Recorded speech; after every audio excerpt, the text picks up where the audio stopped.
Disney Plus and Hulu better together in a brand new bundle. Ready for an adventure? The greatest stories ever told on Disney Plus with The Mandalorian and Disenchanted. That's wicked. Wicked good. Critically acclaimed fan favorites on Hulu like Pam and Tommy and The Bear. Let's take it up another level. Save big when you bundle both for just $9.99 a month. We're so good together. All of these and more now streaming. Savings compared to regular monthly price of each service. 18 and over only. Access content from each service separately. Offer valid for eligible subscribers only. Terms apply. See DisneyBundle.com for details.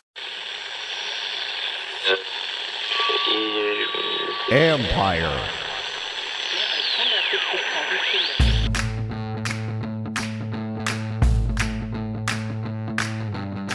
Hello and welcome to my podcast. Do me a favor, subscribe to the John Con Report wherever you get your podcast. If you're watching on YouTube, like button, subscribe button. You can find us there as part of Empire Media. That's AMPIRE.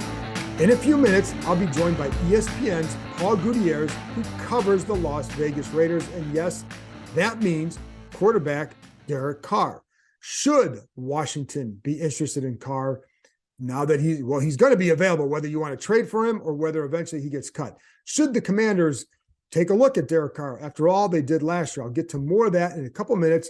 But before I get there, and I'll get to my interview with a conversation with Paul in several minutes. But before I get there, let's go over a couple of things with ownership and then the offensive coordinator position. First, with ownership. I think this one is a harder one because all you hear is that the general vibe is that something will happen soon. What does soon mean? I don't think that I really know the answer to that yet. So soon could mean by the end of March. Soon could mean sometime in mid-February. And I think there's still more to learn before we can fully give some concrete answers to some of the questions that you clearly have. As far as who it is and who would be in the lead and all that, and where's Jeff Bezos? Well, Bezos still hasn't made a bid. And there is a feeling by some who are involved in this process that maybe the banks are leaking some stuff because they're trying to get the price to go, or trying to drive the price up, trying to get more investors involved, or meaning Jeff Bezos. So I think there's still some more things to learn here. And I know JP Vinley reported Todd Bowley was out. I don't know that. It's also, I did hear some things from some other people that suggested it was going to be hard for him. However, does that mean he could go back and partner with somebody else and come back in that kind of situation? I think at this point, anything remains possible. Josh Harris clearly is a guy, or his group with David Blitzer would be certainly one that's on the list of groups to watch as we stand right now. I think some people say it would be presumptuous to think that they are actually the front runners. So I don't know that you can go there at this point. And I don't really have great answers that I can report to you. You know, you talk to a lot of people, you hear a lot of things, but reporting it is then different. And so there are certain things that you're just not ready to go there yet. But I do think that, you know, the certain things are taking shape. Again, the timetable, I wouldn't be surprised if it does happen relatively soon. I am going to have some people on over the next several days to talk about the ownership situation, more so from a value standpoint, and kind of getting some information on some of the people involved, et cetera, to give you some more informed thoughts on who these people are and what it might mean for the Commanders. So again, there's still a lot more to learn. I apologize, it's not a great update, but I do think it's what can go with right now, and stay tuned because there's so much more to learn, and this thing is unfolding, and we go from there. But again, I still, even with in some situations, could Snyder end up selling just a portion of the team, or selling a majority portion, sticking around for several years and maybe handing over power over a period of time? I think anything is possible. I still think it would be a full sale, and we'll go from there. So when we know more, when we learn more, then we'll discuss more. As far as the offensive coordinator position, Washington did interview Pat Shurmur on Tuesday, and the other people that they're going to interview, Charles London, who is the quarterback's coach in Atlanta, comes from a system that they like a lot, especially how they ran the ball. Then you have Eric Studsville, who is an assistant head coach, running backs coach in Miami. They also have interest in Darrell Bevel, but it sounded like when I talked to some people this morning, on Tuesday morning, that with Bevel was kind of waiting to see how some other jobs opened up or what other offensive coordinator jobs might open up and what that might mean for him before coming up here for an interview. So I don't know if he'll eventually be interviewed or not. As I talk right now, I have not heard of any interview lined up for him, but certainly definitely strong interest in talking with London and then with Studsville. So then there's also some other, those are the ones we know for sure. There's also interest in guys like Frank Reich and Jim Caldwell, as we have talked about before. I'd be really surprised if Frank Reich came here. I think he's really fighting for a head coaching job from what I've heard. And I don't know that he'd want to jump right back into an offensive coordinator position if it doesn't work out for a head coaching job. The guy's going to make, I think it's I was told $9.5 million this year, something like that. So I don't think he's ready to jump right into something where if he's not ready or if it's not the best situation for him. So I think I'd have a harder time seeing him, even though it clearly would make sense if this team were interested in him. And as far as Shurmur goes, he does have ties to Ron Rivera. They coached together on Andy Reid's staff in Philadelphia. So I think, there's familiarity there. One thing that I think works to Shurmur's favor is the kind of quarterbacks he's worked with and these systems that he's run. I think it's designed similar to it's similar philosophy to what Rivera would want. He also has worked with a young Nick Foles.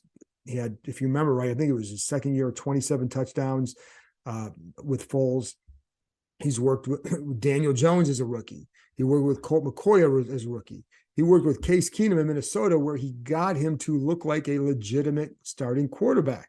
The one year, I think it was 2017, where Keenum had a really good year as a backup coming in, and the Vikings made it to the championship game because of it. So that was the Minnesota Miracle year. But so the point is that he's made it work with some quarterbacks who are not just like some upper echelon quarterbacks and building a career off that. I think that's one thing that appeals to this team is experience working with different quarterbacks, but also different level of quarterback play. So that way you get, you're not always going to have the Tom Brady at his peak there, and that's not going to happen. So what can you make an offense out of that? And I've said before, I think that's when I always knew that Kyle Shanahan was a good offense coordinator, back when he had John Beck, Rex Grossman, guys like that, and the offense still was getting guys open. It's just a matter of, did Rex throw it to the right team or not? So, but I do think that that's part of the appeal for Shurmur. And I do know that I think he has some other teams interested, but this is a job that he would be interested in. And the sales job for this team to get guys here is looking at the talent, and that if you do come out here and do well, that if you're a younger coordinator, you can make yourself look really good. I do know some young possible coordinator types who do have interest in the job because they know how hard it is to get these jobs. So we'll see. I think that if they indeed went with Shurmur, I think one of the values for him is that he's not angling to be a head coach again. And but basically he didn't make it in Cleveland, didn't make it with the Giants. He's not going to get a third job. So I think if he worked here as a coordinator, he could be here for a little while with that offense. And that way you wouldn't have to change offenses every couple of years if a guy who is here went on to become a head coach. So, and you can make your own opinion on what you think of Shurmur as a coordinator, but that's part of the appeal for them and for him coming here. Bevel would be another good one. But again, right now, I was told that it was more of a wait and see situation. I do think that they want to see how some coaches go through the head coaching process and whether or not if they get a job or don't get a job, and then what it means for possibly coming here. So if they find their guy, I think they'll go get a guy sooner rather than later. However, I think they are well aware they may have to wait a week or two to get a guy just based on how these head coaching jobs fall out with other candidates. So just be patient with that one, but that's the latest right there. And so that's it. Now let's go to Derek Carr. So why are we talking about Derek Carr? Washington's going to go with Sam Howell, right? Well, yeah, and they're going to try and get another veteran quarterback in here, whether it's Taylor Heineke or somebody of that stature. and maybe they add another guy in the draft in the lower rounds. I don't think anything has been dismissed at this point. So why talking about Derek Carr? Well, because they had interest in him last year, and they tried to trade for him. They tried to trade for a lot of guys. They tried to trade for Kirk Cousins. They tried to trade for, obviously, and those guys weren't available. They were called on Carr a couple times and they were told no. So they knew that he was not going to be someone they could get. But the point is, they had interest in him. So that's why I wanted to bring on Paul Gutierrez to talk about him, just to talk it through. Would he be a smart choice to go after and get him? Personally, no, you don't go get him, because you're going to have to give up too much in terms of capital and then money. I don't think he's worth that. But what if he is free? What if he's a free agent? What if all it is money, right? That's where the ownership situation comes into play. Well, Rivera had not met with Dan Snyder yet to set the budget, so we don't know what he's going to be able to spend. That too plays into the quarterback decision. And then what if this ownership situation is settled over the next month and Derek Carr has just been cut and a new owner kind of makes it known to somebody in the building, hey, I'd really like to have Derek Carr in Washington. I know I've always liked him. So then do you go get him? I think that's it might be a far-fetched scenario, but I'm just playing the what if game. And that's why I wanted to bring on Paul to talk about Carr, to walk through what should they do. And after listening to him, does it change your opinion? So I like the idea of going with Howell. I like the idea of building around him and bringing in a veteran guy in case just because I think it would help him. You always want that veteran guy with him, but I think it would help him. I think you want to compete. I think you also want to have somebody who, like a Heineke, like a Jacoby Brissett, where if they don't start, that they can still help you because of how they are with the starter. And I think both guys are. I know Heineke would be very good, and I've only heard good things about Brissett in that regard. And I keep bringing him up just because, again, level of play that I think, and the level of stature that they would probably pursue if you're going to truly indeed go with Sam Howell. So there you go. That's the reason why we are talking about Derek Carr. Don't get angry that we're talking about him. Going to run through some different scenarios. I'll be talking more about Sam Howell, getting some other people on, comparing him to this year's quarterback class to see, are they making the right decision with him, et cetera, et cetera, et cetera. So there you go. Anyway, all that being said, here's my conversation with ESPN's Paul Gutierrez. The NFL playoff action continues. We're one step closer to Super Bowl 57, and for the NFL divisional round, check out DraftKings Sportsbook, an official sports betting partner of the NFL. New customers can bet just $5 and get $200 in free bets instantly. Plus, all new and existing customers can take a shot at an even bigger payout with DraftKings stepped-up same-game parlays. Boost your NFL winnings with each leg you add up to 100%. Download the DraftKings Sportsbook app now and use code KEIM, K-E-I-M. New customers can bet $5 on the NFL divisional round and get $200 in free bets instantly, only at DraftKings Sportsbook with code KEIM. Minimum age and eligibility restrictions apply. See show notes for details. Paul, I think this is like a yearly conversation with you now where what's going on with Derek Carr, and should a team trade for him or pick him up? So, and Washington last year was absolutely interested in him. And I believe they called a couple times to the Raiders to gauge their interest. They definitely liked him. Clearly did not get him. Could be back on the market soon. And my guess is for them, they wouldn't trade for him.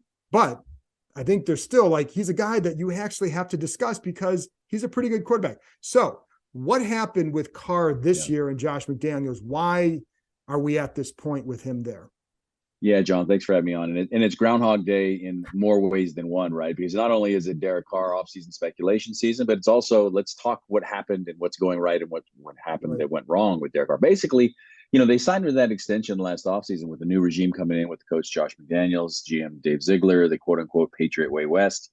And the Raiders actually gave themselves kind of an out in the contract in that they could have parted ways with him at the end of the season within 3 days of the Super Bowl if things just didn't go the way it looked like it was going to go. Well, it didn't. And that's always been a thing with Derek throughout his career. At the end of the day, if you really aren't around the team much or You don't pay that closely attention to the games. You look at the stats and you're like, well, what's there not to like here? I mean, they just, usually he's thrown for 4,000 yards a season. He's close to 30 touchdown passes. He's definitely a top 12, if that's a random number we can just pull out of the air, a top 12 quarterback.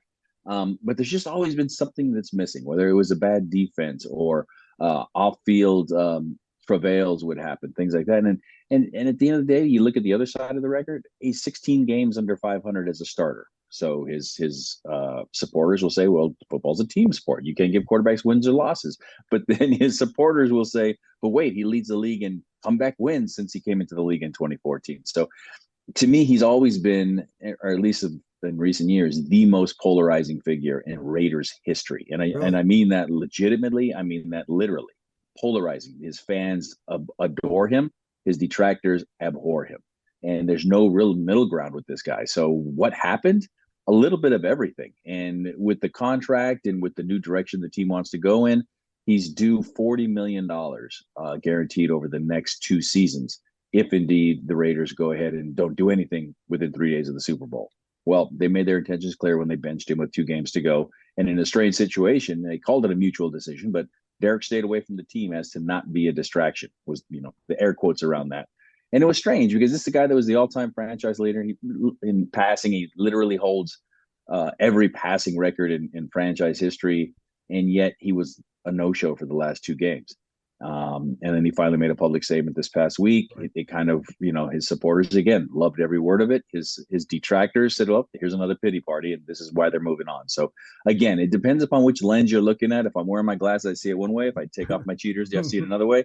It's just that's everything that comes with Derek Carr. I know it's a long-winded answer to your short question, but that's exactly what goes on with him. And this is what a team is looking to get into bed with, so to speak, if you do go after him. Solid quarterback, no doubt about it, but there's a lot of other things that come with it. Well, it's funny because as a reporter, how much fun is it to cover a guy who's that polarizing? Because because anything you write is going to be viewed through their lens. You're going to be attacked that way. Yeah, and I shouldn't say attacked, but like it's certainly going to be viewed a certain way. No, you were right. Yeah, I probably was. Yeah, you were right. Derek and I, I've always thought that we've maintained a professional relationship along the years, anyways. And we had a little we butted heads a little bit in training camp, and they came out of the woodworks and came after me, and then people came after him the same way. And it's like, all I know is I don't know if I take it. I'll put it this way, John. When Al Davis came after me in a press conference, I took that as a badge of honor, right? I mean, the great Al Davis came after me and insulted me, and my Twitter feed blew up, which was brand new at the time. Boom, fine, great. Al Davis got me. Derek Carr blocked me on Twitter, and I'm like, I don't know how to take that, because it was just strange. It was bizarre, and to me, it said more about that mindset than my own. And it is what it is. We still had pleasant conversations in the locker room as the season went on. It's from a reporter perspective, you got to put that to the side because it's not personal. No, absolutely. But it's interesting because it does kind of dominate your life. And then when he gets benched and it happens, and there goes your day. You got to sit down and you've got to write all these stories because it's news. And with the Raiders especially, and covering the team there in Washington, anytime any little thing happens, it generates a lot of news.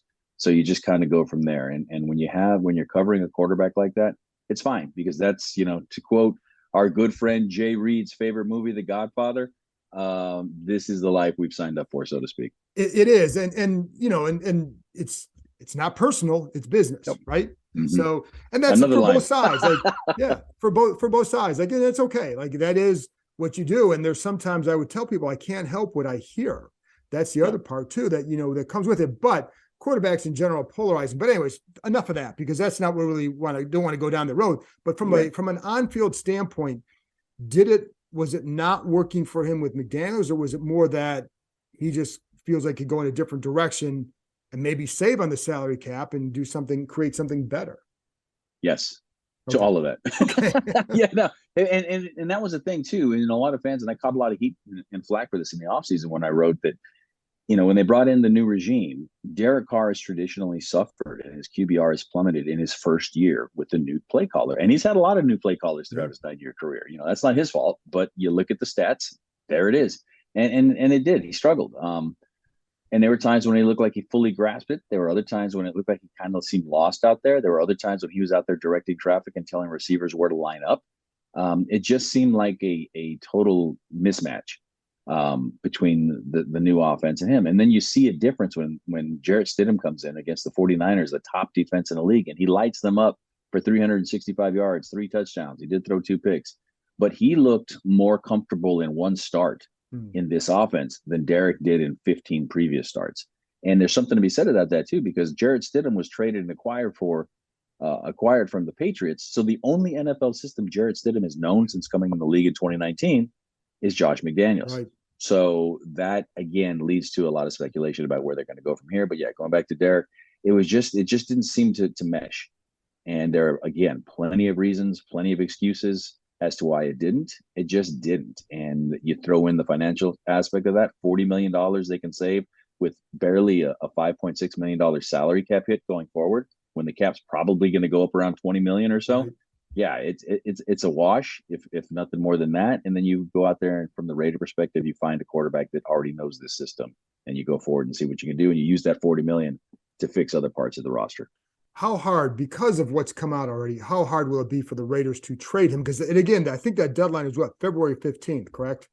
Correct. Yeah, 3 days after the Super Bowl. And, we had by the way, John, I got to thank you or blame you, because we did the trade last year, That's right? Right. We were in the ESPN mock trade, and that is basically what got me blocked by Carr and the family, because they didn't appreciate that I traded him. I got them. They said, did they follow me? I guess not. Okay. And I'm not making fun. I'm just saying this is what happened. So in this one, which is interesting, and I don't want to be a spoiler on this, but yeah, it is going to be hard to trade him because of what he has said, because of what the Raiders have basically, the feelers they put out. Yeah, they would love to recoup something, anything for him if they could.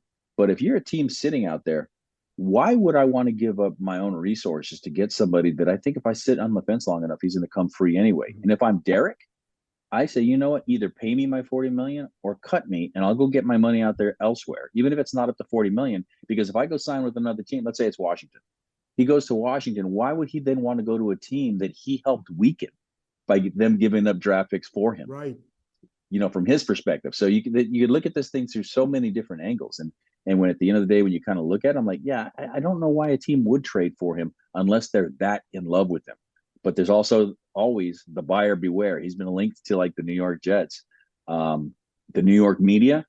And as we referenced this before already about how kind of sensitive, and again, not making light of anything, but the media there is a lot different than what he's faced in Oakland or Las Vegas, no doubt. And also the cold weather. His stats, again, plummet dramatically in cold weather games in November, late December. Oh, and so we got a little bit of that's like, I guess, Deshaun Watson, the big knock on him on the field was about that as well. So I didn't realize, I forgot that Carr had something similar with that. Yeah, no doubt. And I don't have the numbers in front of me, but I don't think he had won a game in like 30-degree temperatures in his career until a few years ago anyway. So, and it is what it is. You put a good team, a solid defense around him, maybe things change, maybe they don't. But that's part of the package that teams that are interested in him are going to be looking for. And he has the no trade clause too, correct? So he controls. Yeah. So that's where he has a lot of control and leverage in this whole situation. Because of that. Yeah, he definitely has the narrative there because of the no trade, because of what I said earlier. If just looking at it from his perspective, why would in his mind, if he feels the Raiders did him dirty and did him wrong, why would he then want to help them facilitate anything if he knows that, either pay me my 40 million or cut me and I'll go out there and do my own thing. So, and when you throw the no trade in there, yeah, it makes it even less likely, in my opinion. And again, it's we're only after the first weekend of the wild card weekend playoffs. There's a lot that can happen this afternoon. So we'll see. Well, and what do you think he'd be looking for? Again, let's say a team like, and I know Washington likes Sam Howell enough to be intrigued with him as a starter going forward, but I don't think they're going to cut off any avenue. So what would it take? No. What do you think he'd be looking for in a new team? I think any quarterback would be looking for a situation where they could potentially win now. I know, and he would never say this publicly at least, but he would want to go to a team that has a strong defense because, yeah, there have been blips here and there with the Raiders over the years. Khalil Mack was the NFL Defensive Player of the Year in 2016, but since he came in the league in 2014, if you go from 2014 through this season, the Raiders have had the worst defense, the 32nd ranked defense in the NFL over that time frame. So he wants to go somewhere where he's got a couple weapons, obviously, and then also a strong defense. But then again, which quarterback wouldn't want that situation? A team that's ready to win now. So in my opinion, where he's best suited would be someplace with a warm locale, whether it's in the South or in a dome, with a decent enough defense. You just kind of figure it out from there. Kind of salary do you think we're looking at for him? Yeah, that's the thing, is that when he signs his extensions, I mean, and it's 6 years ago now, which is a lifetime, 2 generations ago in the NFL. But, summer of 2017, he signed a 5-year, $125 million extension, which at the time, for about 6 weeks, I believe, made him the highest paid football player in NFL history. Now that's nowhere near the top 15, probably. This extension that he had just signed last year, which was, I want to say 3 years, 121.5. That's where the $40 million guaranteed come from.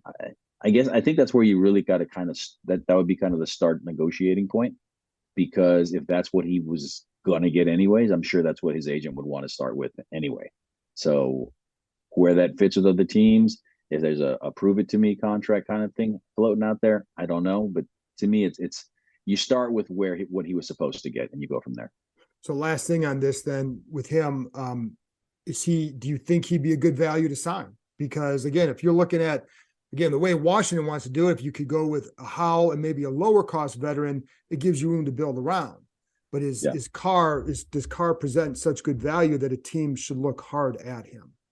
And I know, and you brought up a top 12, because I know Orlovsky said they referred to him as a top 12 QB. But so anyways, go ahead. Which is an interesting number to just kind of, 12.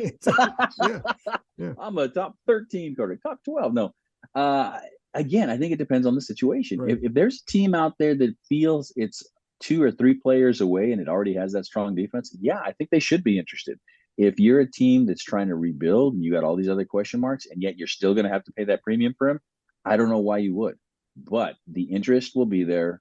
It's interesting. I think from Derek's perspective, there is going to be a robust market for him. But from the Raider perspective, I don't think there's going to be a trade market at all for him because of what happened. So, There you go. So that's why, like I said, I'm not betting on these guys there, but I do think you have to look at all options, especially when it was a guy that you were interested in just a year ago.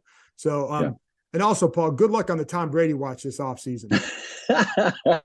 Yeah, and that's the name that keeps floating up there. And from everything I've heard, nothing that I can report, but everything that you hear is that if Tom Brady wants to come, it'll be a done deal. I do know that Mark Davis was very intrigued by him back in 2020, and there was the report that Dana White from UFC had brokered a deal for both Brady and Gronkowski to come to the Raiders, and John Gruden, who was then the head coach, blew it up because he was more interested in developing and continuing to go forward with Derek Carr at that time. So, there's nothing about Mark Davis that's more true than he likes to make a splash. If you've been to a game in Las Vegas, you see the game is like a club atmosphere anyways.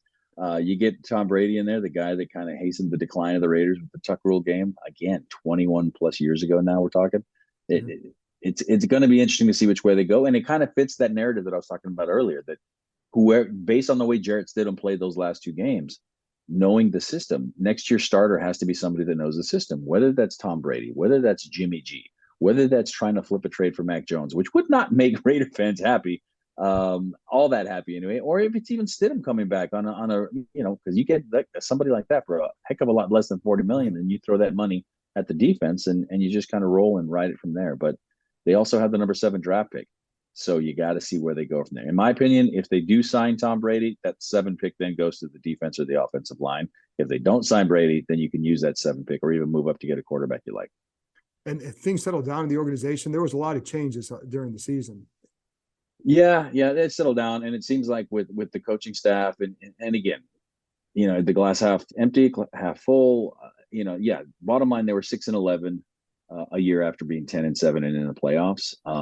They blew 5 leads of double digits or more in the second half. I want to say they had 13 one-score games this season. Oof. So they were right there. They were close, but again, just couldn't get it done. Whereas last year they had the 6 walk-off wins. So a lot of magic that they had last year, that they used a lot of that up last year and not so much this year. So in their minds, they're right there. And in talking with Mark Davis during the season, when it looked like Josh McDaniels was, on his seat was getting very, very warm, he said, no, he already gave him his vote of confidence by hiring him at the time. And the quote that kind of launched a million tweet responses to me from Mark Davis was, Rome wasn't built in a day. So there you go. Paul, appreciate your time. Thanks for the insight, and thanks for coming on. Sounds good, John. Thanks.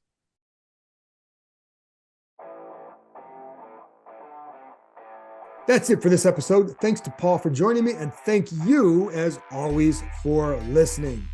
I will be back on Friday with another episode as we talk more about the Commanders' offseason. So much going on: offensive coordinators, quarterback discussion, and ownership. Talk to you next time.